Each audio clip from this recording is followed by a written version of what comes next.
ভিডিওর শুরুতেই এত খাবার দাবার দেখে অবাক হচ্ছ তো কী কারণে এত খাবার দাবার বানানো হয়েছে। তো চলো আজকে জানিয়ে দিই যে আমরা এত খাবার দাবার কী জন্য বানিয়েছিলাম। তো শুভ সকাল সবাইকে। তো আজকে একটা নতুন রকমের ব্লগিং নিয়ে চলে এসেছি। ব্লগিং বলতে গেলে 3 দিন পরই হচ্ছে আমার হাজব্যান্ডের বেস্ট ফ্রেন্ড বা খুব ভালো একটা বন্ধুর বিয়ে। তো সেই জন্য আমরা ব্যবস্থা করছি ঘরোয়াভাবে আইবুড়ো ভাত খাওয়ানোর।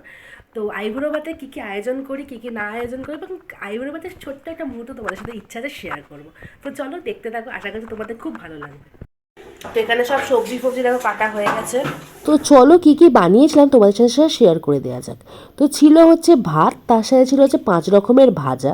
5 রকমের ভাজার মধ্যে বানিয়ে নিয়েছিলাম হচ্ছে আলু ভাজা, পুদরি ভাজা, তারপর ছিল পায়েস। পায়েস মানে শুভ কাজ, শুভ কাজ তো পায়েস ছাড়া অসম্পূর্ণ। তারপর ছিল হচ্ছে মুসুর ডাল, তারপর ছিল হচ্ছে পেঁয়াজ আলু পোস্ত, তারপর ছিল কাতলা মাছ, ছিল হচ্ছে চিংড়ি মাছের মালাইকারি, আর ছিল ভেটকি মাছের পাতুরি, ছিল পাঁপড়, 4 রকমের মিষ্টি, দই, আর চাটনিও ছিল।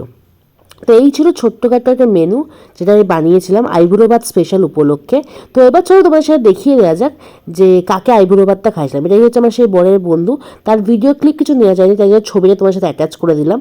তো তাকেই কাল মানে আইবুড়ো বিয়ের স্পেশাল আইবুড়ো ভাত আমরা বাড়িতে খাইয়েছিলাম, ছোট্ট একটা আয়োজন করেছিলাম। তো তোমাদের কেমন লাগলো প্লিজ সেটা জানিও। তো চলো বাই বাই।